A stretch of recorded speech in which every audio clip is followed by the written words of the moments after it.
Good day, everyone, and welcome to the first installment and the first video for me actually back and not me explaining something. But welcome to episode 1 of What If Yuji Itadori Had the Sharigon. I hope you enjoy. Don't forget to like, and if you really like my content, even though this is literally only the second ever What If I've ever done, hey, I wouldn't mind you subscribing. Now, before we get into the actual story or how this is gonna work, I'm first gonna need to briefly explain what a Sharingan is for viewers who aren't aware of what the Sharingan is. Now, the Sharingan is from the series Naruto. The Sharingan is what characters in Naruto call a dojutsu, basically an optical ability. The Sharigon has several different stages, but the most common ability amongst all of them is its precognition, aka it can slightly see into the future. This makes users of the Sharingan very dexterous with handling certain fighters. They can predict of their other opponent's moves. They can make strikes or evasive movements to counter the opponent's moves, and even on several occasions, they've copied their opponent's moves. However, the Sharigon goes in much more depth than that. However, I'll explain that throughout the series. Now, I would just say some things so that we're all on the same track here.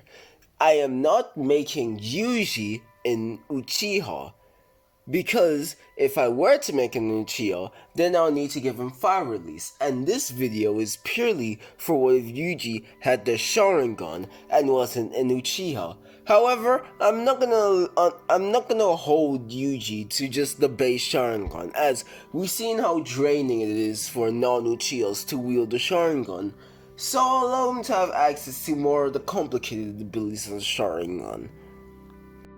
It will be modifying Yuji's Sharigon where it drains cursed energy instead of chakra.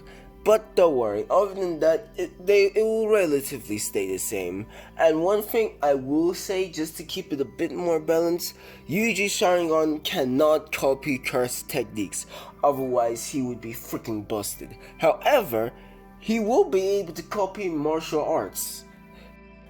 But after all of that, let's begin. Now, for the first few minutes of the first arc in JJK, everything stays relatively the same. Nothing major would have changed if Yuji had the Sharingan. However, when Yuji's grandfather passed away, Yuji's eyes became red for a split moment, but then went away. Yuji's grandfather's death would be the ultimate reason for why he has the Sharingan awaken at this particular moment. He's not gonna have the monk get killed cause that's way too early, but we know that through a traumatic event, the Sharingan can awaken. So at this current point, Yuji's probably at the base of a one-to-one Sharingan for both of his eyes. Now, after this, everything will still be relatively the same. Megumi will still question Yuji about the Sukuna finger, but then things slightly change once we get back to the school. Obviously, Megumi will still run in, summon the divine dogs to fight the cursed spirit, and Yuji kicks down the window and starts fighting the cursed spirit. Before he actually starts fighting the cursed spirit, he would see his friend in such torment, in such a horrifying situations, and this would reawaken his Sharingan. He's not gonna get an extra Tomo, but this would be the first time it's actively on for a fight. Megumi would turn his head at Yuji as he can actually sense the cursed energy coming from Yuji. Though he probably won't be able to pinpoint exactly where it is, it may remind him of Gojo and his 6 eyes, but that's a hypothetical thought. Now, even though the Sharigon is boosting him, I don't think Yuji would be able to kill the curse in this case, because at that point, Yuji just didn't know how to control his curse manipulation. And yes, his Sharingans are active. The Sharigon doesn't just make the user physically stronger. The user is physically stronger by themselves, which Yuji is obviously physically powerful, but he has no idea how to use curse energy. The Sharigon awakened as an impulse. So ultimately the situation would most likely be the same. However, Yuji would have most definitely done much better than his canon counterpart. But, as I said, with the lack of control of his curse energy, he'd most likely end up eating Suguna's finger again. And that is what would happen. Now, before anyone asks if Suguna would have the Sharingan, I would say yes, but not at this moment. Remember, one-fingered Sukuna was heavily restricted by Yuji. So, I doubt Sukuna would have enough power in Yuji's body to force Yuji's technique to awaken through Sukuna. So, ultimately, Sukuna would not have the Sharingan, and the Sukuna and Gojo fight would probably still happen the same way it does. So then we had the scene with Yuji and Gojo in the chamber, then Yuji agreeing with Gojo about becoming a Jutsu sorcerer for him to die. And we follow up with the scene between Sukuna and Gojo and Yuji agreeing to become a sorcerer. Then he heads to Tokyo and then runs into Principal Yaga. Now I believe this is where Yuji's Sharingan starts to shine. Even though, as I previously said, at this current moment, Yuji doesn't know how to control curse energy yet, the Sharingan sometimes activates wildly through just pure emotion.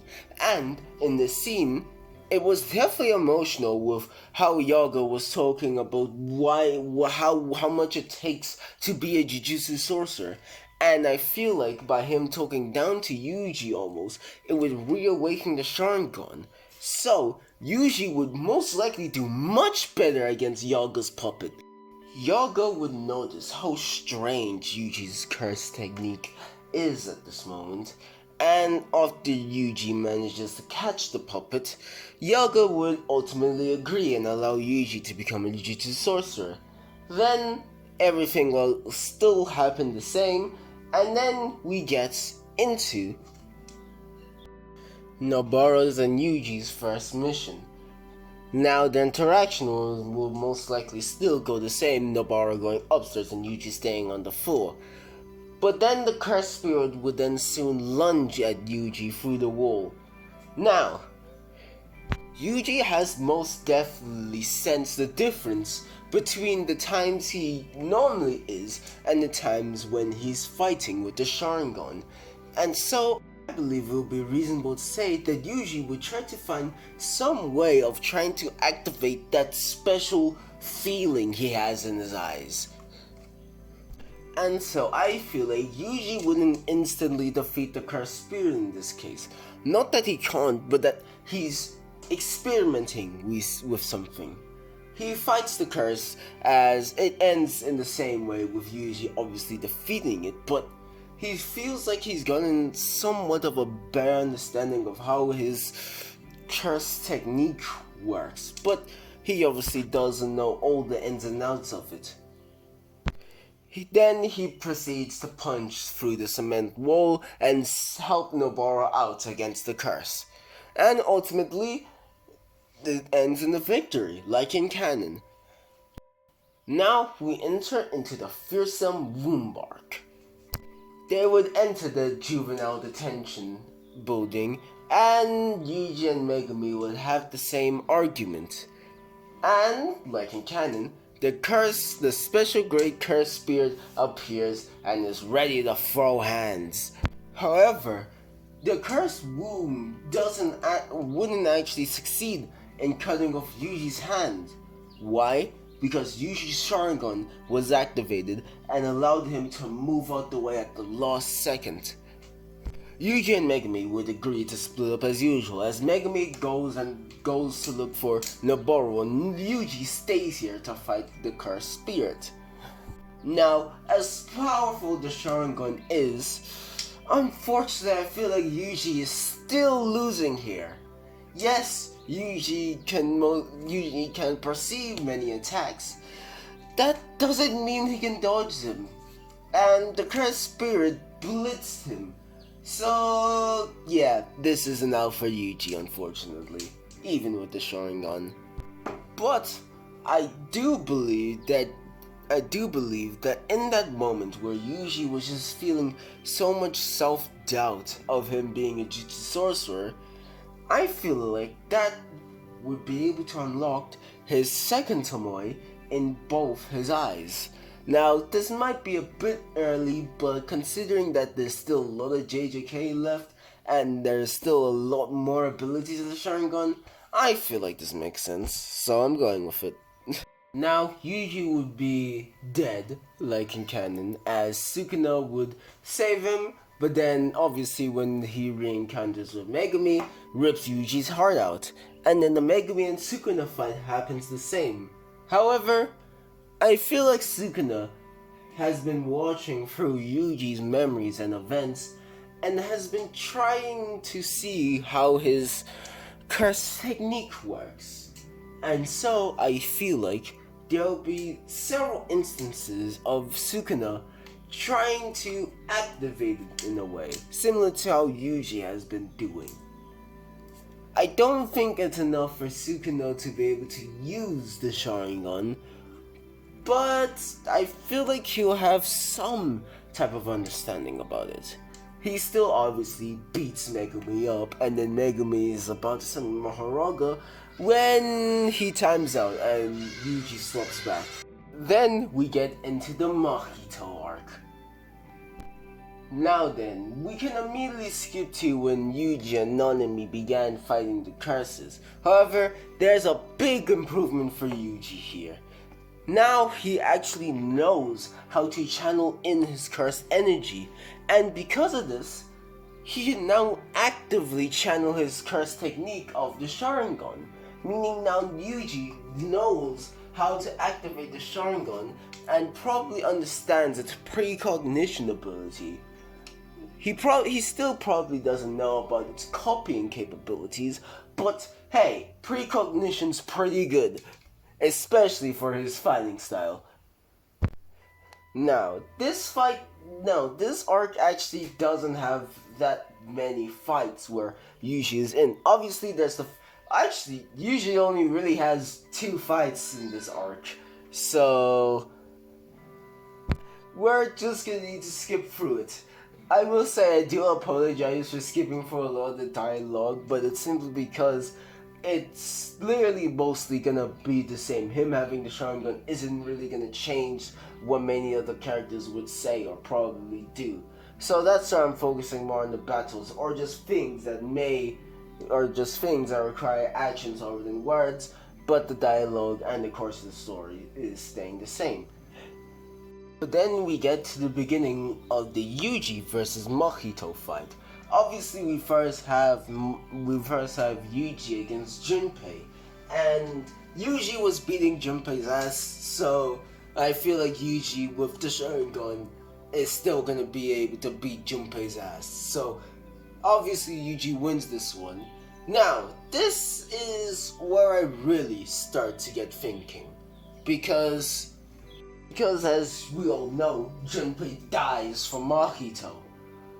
But this is complicated because, as we know with the Sharingan, if you have the Sharingan already awakened and watch your loved one or your best friend die, that is how you unlock the Mangekyo Sharingan. And the reason why I'm worrying about this is because A, it's gonna make Yuji way much more overpowered at the start. 2, Yuji's gonna go blind because... Actually, no, it wouldn't take him that long to actually become blind. Never mind the second point. But the first point still stands. Now, to stay truthful to both the series and the Sharingan, Yuji will unlock the Mangekyo Sharingan. However, he won't be able to use it as freely as he does with the Sharigon. But to compensate for that, I'm going to give one of his eyes an extra tomo. Yuji's blood-red eyes would stare at Mahito's soul. Such ferocious fury. Such hot fury. So hot that it burns. And that's when the black flames of Amaterasu spark onto Mahito. And yes, I've decided that Amaterasu would probably be the most fitting Sharp Mangekyo abilities for Itadori.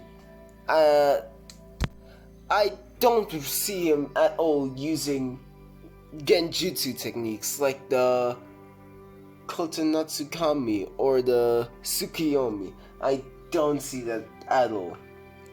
Don't see him using Kamui either, because I genuinely don't feel like that suits Itadori's fighting style. Yes, being able to phase through attacks and being able to send people into a whole different dimension is busted, but does that really sound like Itadori? So we'll keep his Mangekyo abilities to Amaterasu. The flames of Amaterasu would start to just destroy Mahito's flesh. Mahito would probably try to shape his soul to recover, but the flames, they're just too hot. While Mahito tries to put himself back together, Yuji will beat down onto Mahito, feeling the amp of his eyes. However, as he beats down onto Mahito, his eyes will suddenly just feel a surge of pain, and the Amaterasu flames would go away. Yuji would clutch his eyes in severe pain as it feels like they're bleeding. No, they are bleeding. His vision would slightly be blurred for a moment, and that will allow Mahito to leap through the window and make it down to the ground. Yuji would soon recover from his blurred vision, but for just a few moments, he's unable to use his Sharingan. Yuji would follow Mahito down onto the ground as the similar fight would happen, but Yuji would most definitely feel more drained from using so much cursed energy. He never knew it could just flutter away so quickly. But then Nanami comes in and helps Yuji out, and thus begins Jumping Kaisen. Then the fight stays relatively the same, but then when Mahito opens his domain expansion, Yuji would look at it and he would start to bang on it, trying to get... Nanami would therefore be trapped inside Mahito's domain, ready to face his demise. But then suddenly, ashes began to float down onto the ground. Mahito and Nanami look up out of confusion as they see a big burst of black flames while Itadori jumps through into the domain. And then for just a brief moment, Mahito will stand right in front of Sukuna. Sukuna would then proceed to snap his fingers, and with one cleave, Mahito was rendered defeated. Mahito would retreat as he did in canon. And with that, the Mahito arc is completed. And that is where I shall be ending this video. Now, if I am to be completely honest with you, to be honest, I don't think I handled this what if well. I know in my previous video, I basically explained that I would be doing analytical and narrative what ifs, and this was meant to be an analytical what if. It's just, this what if compared to the first Demon Slayer what if, it feels so dead. It just feels like it has much less heart, much less feeling, much less description. And I know I said that I wanted to do analytical what ifs more because they're simpler and are easier to produce. I genuinely just. I'm not happy with that after doing this. So.